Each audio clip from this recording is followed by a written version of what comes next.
안녕하세요. 혈관질환 올바로 알기 시즌2 동맥질환 두 번째 시간을 함께할 대한혈관외과 학회 혈관외과 전문의 김미진입니다. 오늘의 사연 함께 들어보겠습니다. 아버지의 진단 결과 급성 팔다리 동맥 폐색증이라는 진단을 받았습니다. 평소 건강하시고 산책도 좋아하셔서 별 문제가 없으실 것 같았는데 왜 이런 진단을 받으셨을까요? 혈관이 막히는 원인으로는 크게 세 가지 원인이 있습니다. 첫 번째는 혈전에 의한 것, 두 번째는 색전에 의한 것, 그리고 마지막으로 상당히 드물지만 외상으로 인해서 생기는 경우가 있습니다. 혈전과 색전이라는 것은 쉽게 설명드리자면 혈전은 혈관 자체에 문제가 생기면서 혈전이 생기는 걸 말을 하고요.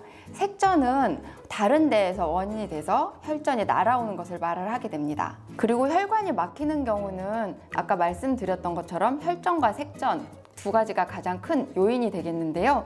그 두 가지는 나타나는 게 틀리기 때문에 색전으로 인한 경우는 갑자기 발생하는 경우가 많고요. 혈전으로 생기는 경우는 서서히 진행되는 경우가 있습니다. 그래서 환자분들 중에 주로 아무 문제가 없다 증상이 발생하시는 경우는 색전으로 인한 경우가 가장 많고 대부분은 심장에서 생기는 부정맥으로 발생을 하게 됩니다.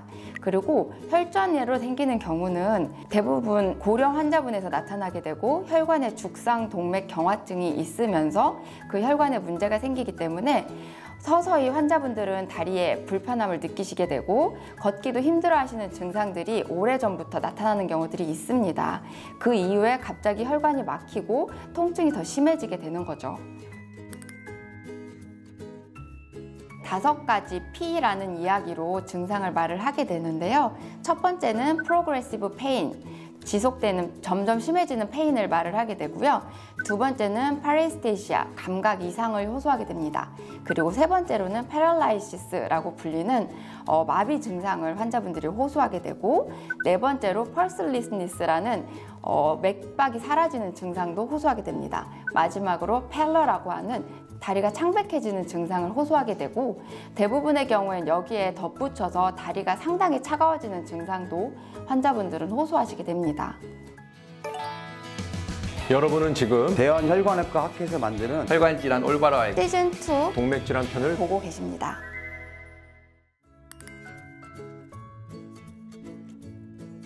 사실 다리가 아프다고 환자분들이 오시는 경우가 상당히 많은데요. 여러 가지 원인들이 있습니다. 디스크 같은 신경이 눌리는 증상으로 환자분들이 다리 통증을 호소하시는 경우가 있고 하지정맥류 같은 정맥 질환으로 인해서 환자분들이 다리 통증을 호소하시는 경우도 있습니다.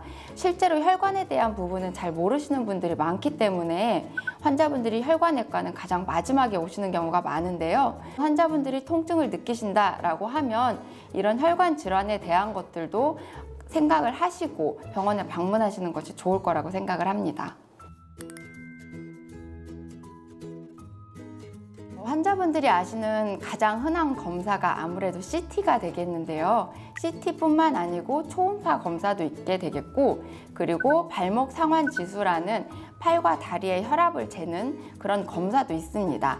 사실 응급으로 다리가 혈관이 막혀서 오시는 경우는 급하게 CT를 찍거나 초음파로 바로 혈관이 막힌 거를 체크를 하게 되고 그 외에 환자분들이 동맥경화 질환증이 있어서 서서히 다리 통증이 있었다라고 하시는 경우는 발목 상환 지수를 체크를 하고 CT나 혹은 초음파를 통해서 환자분들의 혈관을 확인을 하게 됩니다.